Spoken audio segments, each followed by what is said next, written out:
Hola mis queridos hermanos y hermanas, amigos y amigas que nos están siguiendo en este nuevo estudio que estamos compartiendo con cada uno de ustedes. Muy agradecidos porque este programa, este estudio es hecho especialmente para compartirlo con usted que nos está viendo en este momento.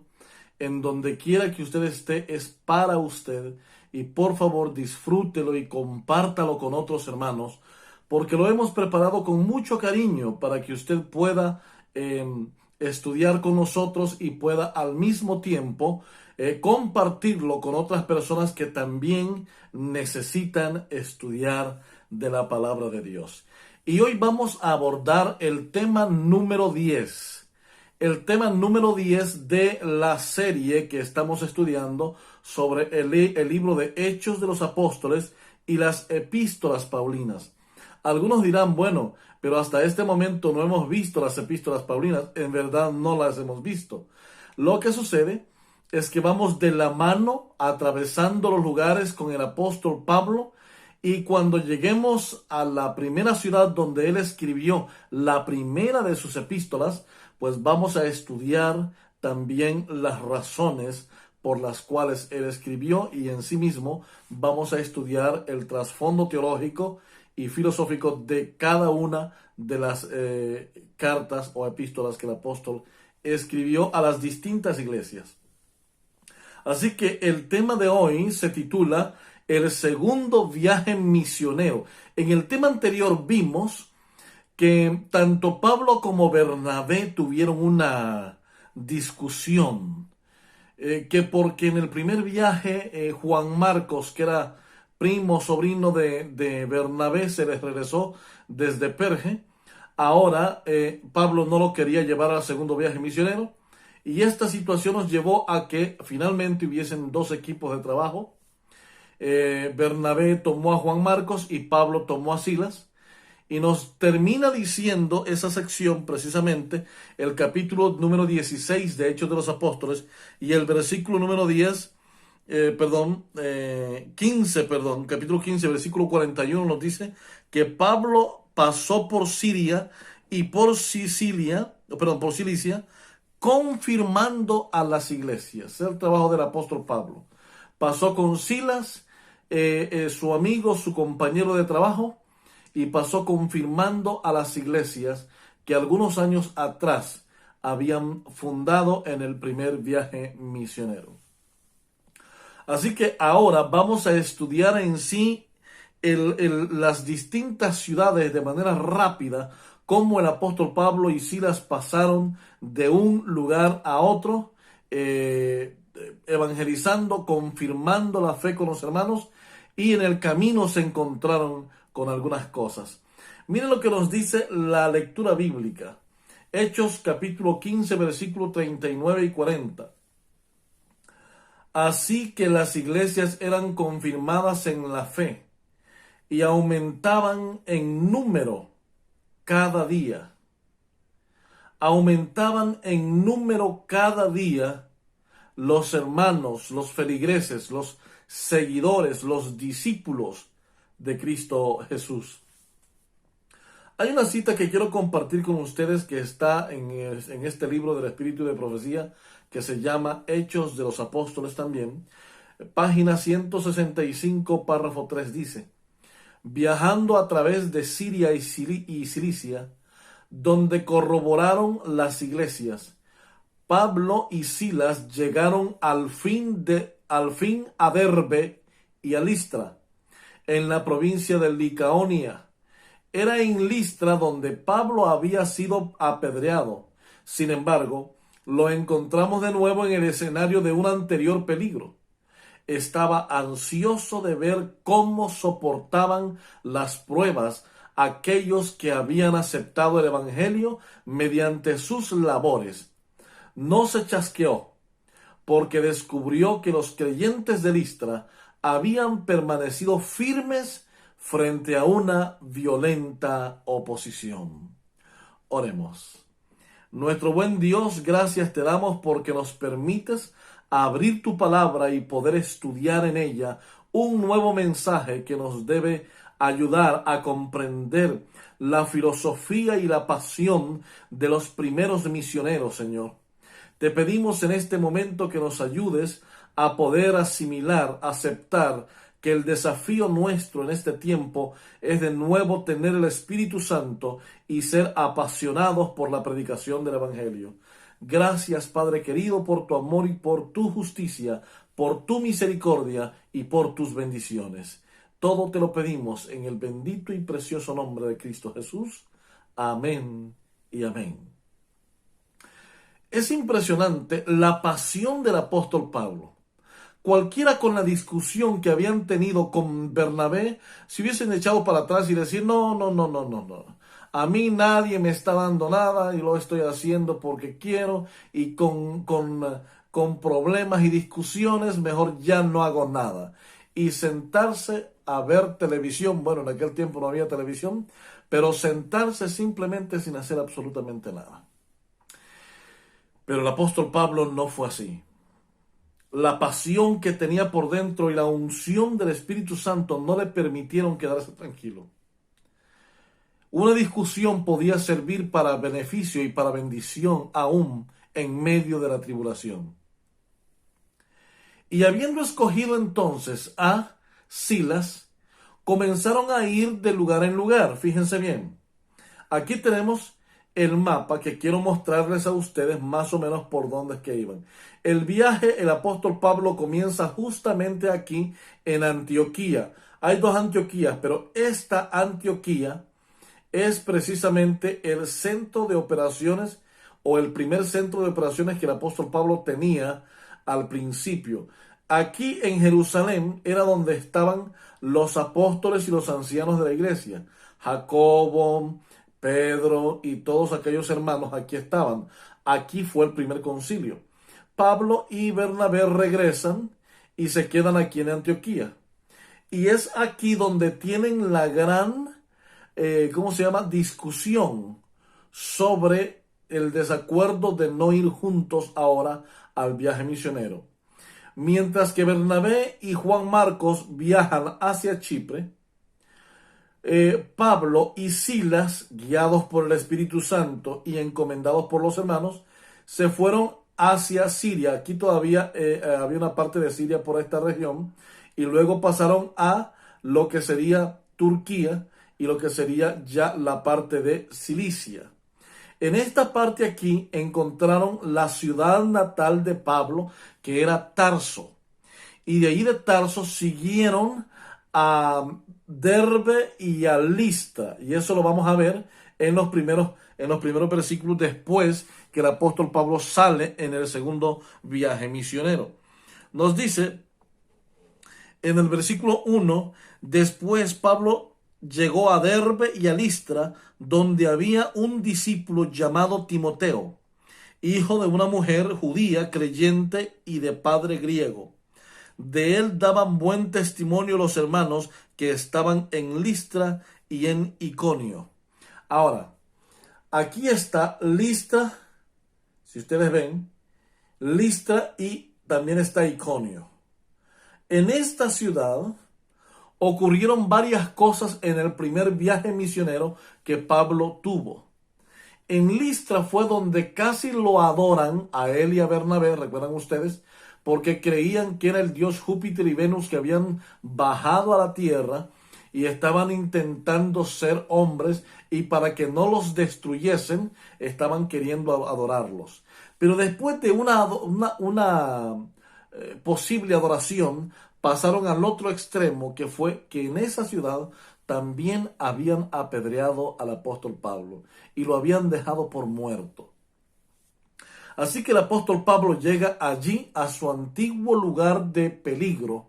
Imagínense ustedes, y Pablo pensando y preocupado, ¿qué pasará con nuestros hermanos allí? Yo no sé qué ustedes hubieran hecho, hermanos, pero a lo mejor la mayoría de nosotros habrían salido corriendo, huyendo de lo que estaba pasando en Listra y nunca más volver por aquella ciudad. Pero el apóstol Pablo no. Ahora iba con Silas. Llegaron a Listra y allí en Listra encuentran que hay un muchacho llamado Timoteo. que era discípulo, hijo de una creyente cristiana judía y de un griego. Y este Timoteo está allí en Listra y entonces dice que tenía buen testimonio. Los hermanos y las hermanas hablaban muy bien de este muchacho. Y entonces dice Pablo en el versículo 3, Pablo quiso que Timoteo fuese con él y tomándolo lo circuncidó por causa de los judíos de aquellos lugares, porque porque todos sabían que su padre era griego. Así que, al pasar por las ciudades, comunicaban a los hermanos para que los guardasen las decisiones tomadas por los apóstoles y los ancianos en Jerusalén. Así, las iglesias eran confirmadas en la fe y aumentaban en número cada día. Miren qué interesante que el apóstol Pablo y ahora miren lo que hace con Timoteo, lo circuncida. Ahora noten, Pablo era defensor de que los gentiles no se circuncidasen. Y Timoteo era en parte judío y en parte gentil. Pero Pablo sabía perfectamente que los judíos de esa región eran malvados. Y podían agarrarse de ese principio para no dejar o para tratar de matarlos porque Timoteo no era circuncidado. Así que Pablo lo circuncida y comienza a seguir el viaje junto a Silas y junto a Timoteo. Así, los judíos no tendrían ocasión de juzgarlos de que eran incircuncisos. Ahora, además, Pablo ahora traía cartas y también era portador de las buenas nuevas de los apóstoles y de los ancianos de la iglesia de Jerusalén. Y les decían, venimos en nombre de los hermanos de Jerusalén y venimos a confirmar vuestra fe. Qué impresionante. El versículo número 4 nos dice, el versículo número 6 nos dice, y atravesaron la región de Frigia y Galacia, es decir, toda esta región que queda después de Iconio al paso de Pisidia, Antioquía de Pisidia. Y un poco más adelante, toda esta región es a la que se refiere el versículo 6. Y dice que el Espíritu Santo les impidió que hablaran la palabra en Asia. Al llegar a Misia intentaron ir a Bitinia, pero el Espíritu de Jesús no les permitió.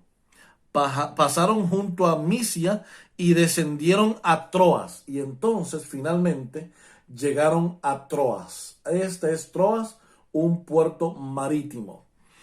Luego nos dice, y de noche Pablo tuvo un sueño. Aquí el apóstol Pablo tiene un sueño que le aparece un varón macedonio que le pide que descienda a Macedonia. A esta parte, a toda esta es Macedonia, toda esta parte era Macedonia. La primera y más importante ciudad de la región de Macedonia sería Filipos, que sería esta ciudad acá. Así que por ahora situamos al apóstol Pablo en Troas. Y después de situar a Pablo en Troas, dice que tiene una visión en la noche y ve a un varón macedonio.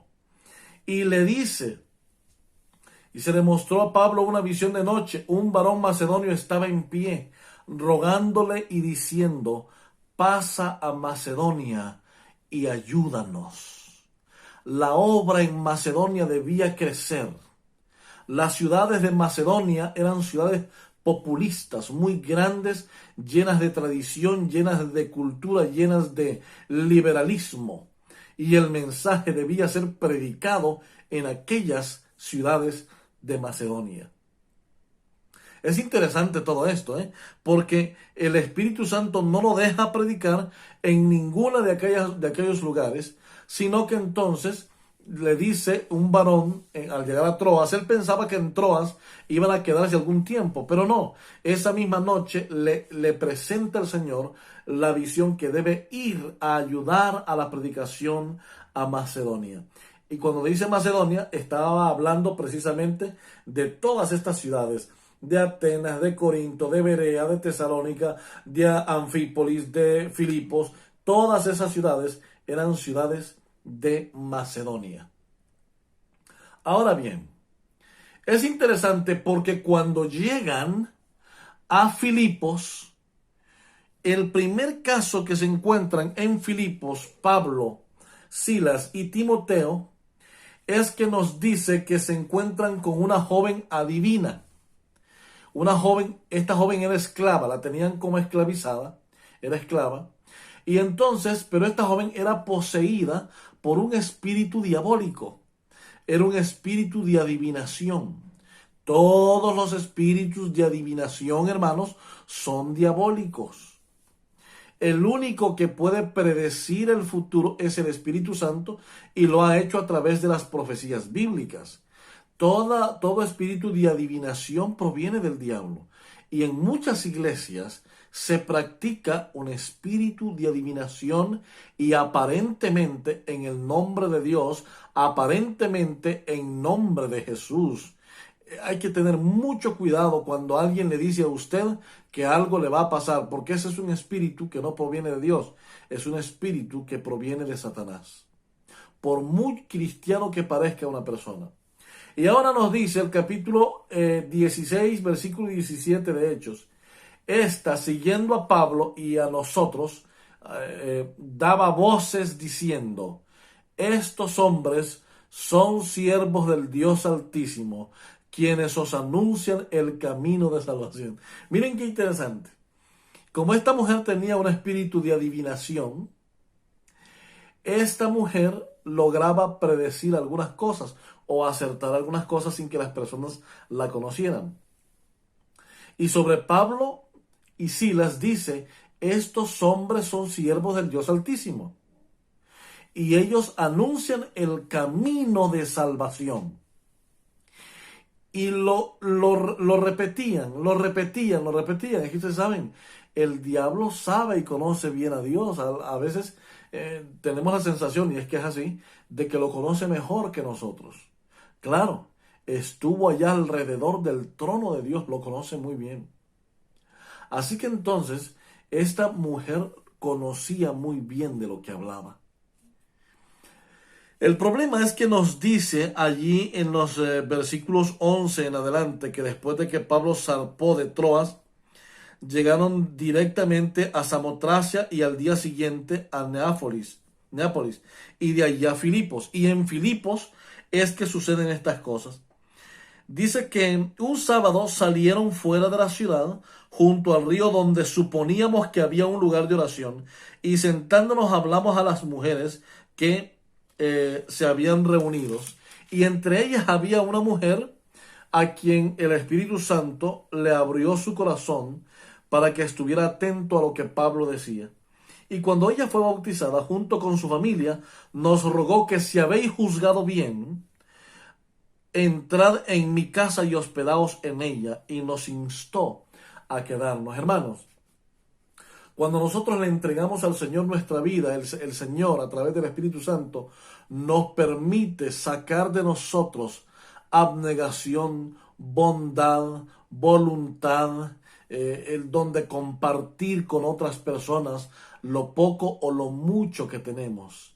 En este tiempo, inclusive dentro de nuestra iglesia, es bien difícil encontrar a que la gran mayoría de hermanos no tienen un espíritu de ese compartir lo que tienen mucho poco con las personas que les hace falta. Es muy complicado y el problema es que nosotros decimos aún así que tenemos el Espíritu Santo en nuestra vida. Deberíamos replantearnos esa pregunta. Así que entonces Lidia era una mujer que tenía recursos, y entonces cuando ella fue bautizada les abrió un espacio para que vivieran en su casa.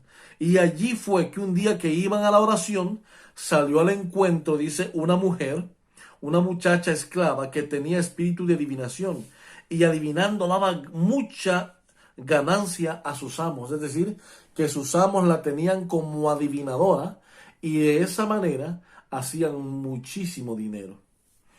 Y entonces dice que seguía a Pablo y también a Silas y a Timoteo. Y salió, entonces dice, eh, hombres siervos del Dios Altísimo y anuncian el camino de salvación. Lo decía siempre. Y repitió esto por muchos días. Y como desagradó a Pablo, él se olvidó y dijo al Espíritu: en el nombre de Jesucristo te mando que salgas de ella. Y salió al mismo instante. Seguramente el apóstol Pablo se sentía incómodo porque estaba, imagínense ustedes, el apóstol Pablo predicando y de pronto aquella mujer interrumpiendo la predicación de Pablo. Y como podemos ver, Pablo no era una persona ni muy tolerante ni demasiado paciente. Fue un hombre que con el paso de los años fue aprendiendo a ser tolerante y a ser paciente.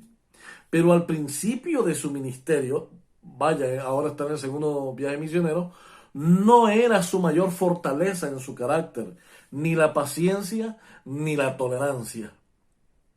Así que entonces el apóstol Pablo les dice, bueno, en el nombre de Jesucristo te ordeno que salgas de ella. Y el espíritu salió de aquella mujer y se fue.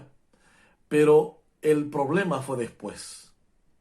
Que una vez que vieron que ya no iban a tener las ganancias los amos de esta mujer, agarraron a Pablo, lo apresaron y lo llevaron con los principales de la ciudad, a Pablo y a Silas, y los azotaron. Miren lo que nos dice el texto en el capítulo 16, versículo 23. Después de haberles azotado mucho, los echaron en la cárcel, mandando al carcelero que los guardase con seguridad. Es decir, después de haberlos azotado, mucho, dice aquí Lucas.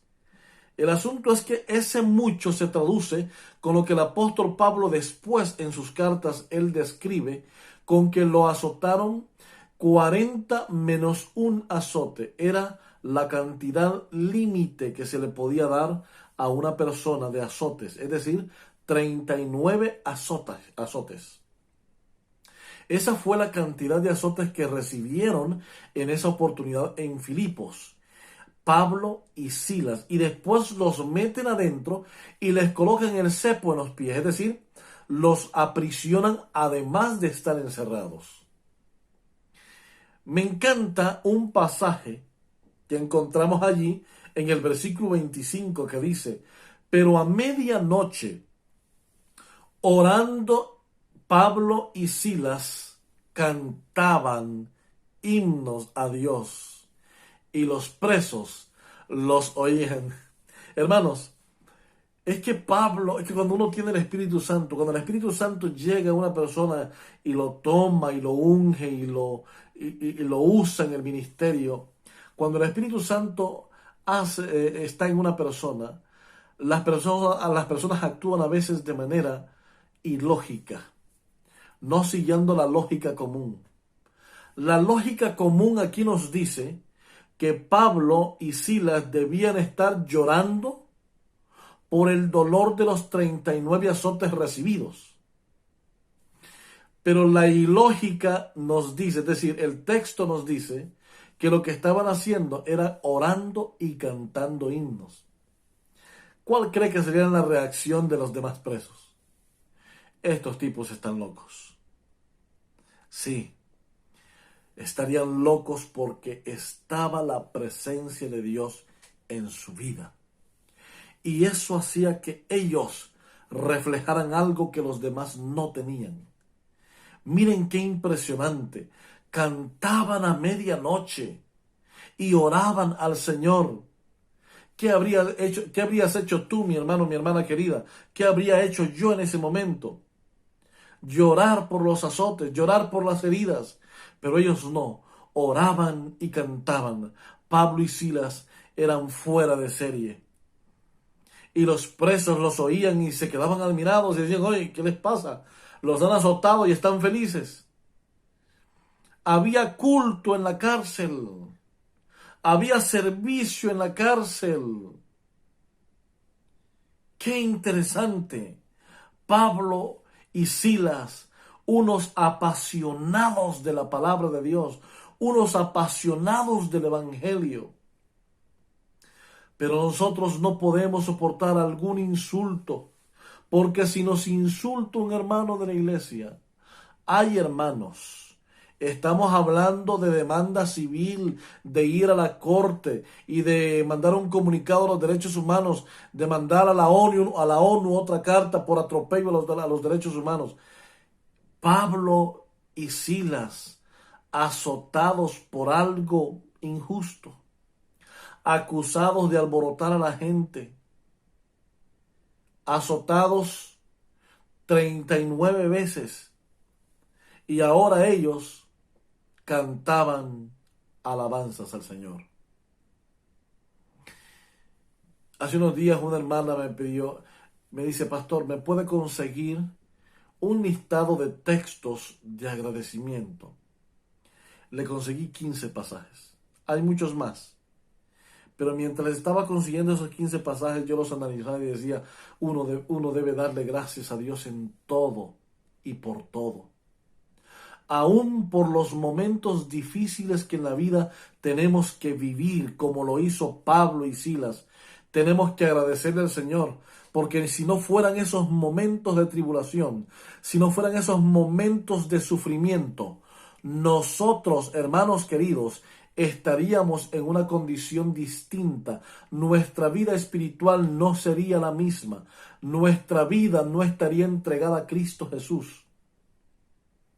Pero son los problemas y las dificultades de la vida las que nos permiten tener esa participación espléndida con Cristo Jesús. Nos permite estar humildes, nos permite estar consagrados. Démosle gracias a Dios por todo. Y aquí Pablo y Silas agradecían a Dios, Señor, gracias, porque estamos seguros que por estos azotes y estos cantos alguien será salvo. Y evidentemente hubo un terremoto a esa hora de la noche. Los cimientos de la tierra se levantaron, las puertas de la cárcel se abrieron, las cadenas que los tenían encadenados se partieron y ellos estaban allí, sueltos, libres, solo tenían que salir de la cárcel. Cuando el carcelero se despertó porque estaba dormido, dice que vio las puertas de las cárceles abiertas, quiso matarse y le dijo Pablo, que allí estaba en lo oscurito, ¡Ey, no te hagas daño, porque aquí estamos todos! Nadie se ha ido. Y este hombre le dice, ¿qué debo hacer para ser salvo? Y Pablo, con una sonrisa, le dice, cree tú y toda tu casa y serás salvo.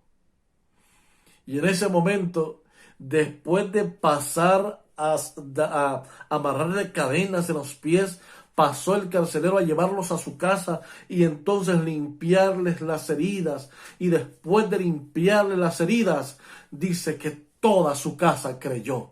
Alabado sea el nombre de Dios. Hermanos, en este tiempo, en el siglo XXI, esta es la pasión que necesitamos como creyentes. Necesitamos la convicción de Pablo, la pasión de Pablo, el Espíritu Santo que nos unja y que nos lleve a distintos lugares predicando el Evangelio del Señor. Pero tan pronto como nos enfrentamos con el primer problema, hacemos como Juan Marcos en el primer viaje, nos vamos cobardemente de regreso. Cuando alguien nos hace una mirada mala, nos desanimamos y ya no queremos continuar. Cuando alguien nos dice que lo que estamos haciendo es malo y no es correcto, nos desanimamos y ya no queremos continuar. No, mi hermano. Es tiempo para pedir el Espíritu Santo. Es tiempo para someterte al Señor. Es tiempo para rogar la presencia de la lluvia tardía del Espíritu Santo en tu vida, para que nos dé pasión, para que nos lleve de lugar en lugar, de familia en familia, predicando las buenas nuevas de salvación. Qué importante, porque es aquí donde en Filipos, donde el apóstol Pablo se da cuenta que allí es donde debe seguir predicando en esa región. Por eso el varón macedonio les había aparecido en la visión y les decía: llega, baja a Macedonia y ayúdanos allí. ¿Por qué razón? Porque el Espíritu Santo había descendido a través del ministerio de los ángeles y estaban listos para tocar corazones, para cambiar vidas. Solo hacía falta el recurso humano para que llegara a aquellas ciudades. Mis queridos hermanos, en nuestra vida puede ser igual. Nuestros vecinos pueden estar siendo visitados por el Espíritu Santo, por los ángeles del Señor. Están siendo tocados en su corazón. Solo falta el recurso humano, y ese eres tú y soy yo, para que vayamos y les hablemos precisamente del amor de Cristo Jesús, del plan de salvación de Cristo Jesús, de la maravillosa gracia de Cristo entregada al hombre por medio de la muerte de Cristo en la cruz. Es decir, hoy es el momento para que tú le hables a otras personas de ese maravilloso amor. Y era lo que el apóstol Pablo y Silas hacían. Aún en medio de la cárcel cantaban al Señor. Aún en medio de la cárcel hablaban de Jesús. ¿Ustedes se imaginan este escenario? ¿Cuál sería nuestra condición? Pues pidamos al Señor que nos ayude a ser portadores del mensaje del Evangelio eterno, de la verdad presente para este tiempo solemne en el que estamos viviendo. Que Dios nos ayude a poder ser mejores cristianos cada día. Que Dios nos ayude a poder ser apasionados de la predicación. Que Dios nos ayude a compartir estos mensajes. Que Dios nos ayude a crecer como ministerio. Y que Dios te ayude a ser parte de este proyecto para que sigamos predicando el Evangelio de salvación. Oremos. Bendito Dios y Padre, el segundo viaje del apóstol Pablo y Silas y Timoteo estuvo marcado por incidencias. Algunas veces fueron apedreados, otras veces fueron azotados y otras encarcelados. Pero en todas ellas estuviste tú presente en sus vidas. Porque es que tu nombre debe ser glorificado. Nuestros actos buenos que vienen inspirados por tu Espíritu Santo deben ser para honra y gloria de tu nombre, y eso lo tenía claro el apóstol Pablo. Ahora, Señor, que nosotros lo tengamos claro también, y que nuestras acciones y nuestras palabras al unísono puedan estar perfectamente unidas por medio del Espíritu Santo, para engrandecer, glorificar y alabar tu bendito y precioso nombre. Perdona nuestros pecados, Dios eterno, y ayúdanos a vivir conforme a tu voluntad. Límpianos con la sangre de Cristo Jesús y ayúdanos a poder someternos a tu soberana voluntad. Hoy, Señor, te suplicamos por pasión por la predicación. Danos el Espíritu Santo para ser instrumentos de utilidad en esta hora solemne de la historia de la humanidad. Ayúdanos a vivir confiadamente, sabiendo y entendiendo que tú estarás a nuestro lado. En el nombre de Cristo Jesús lo pedimos. Amén.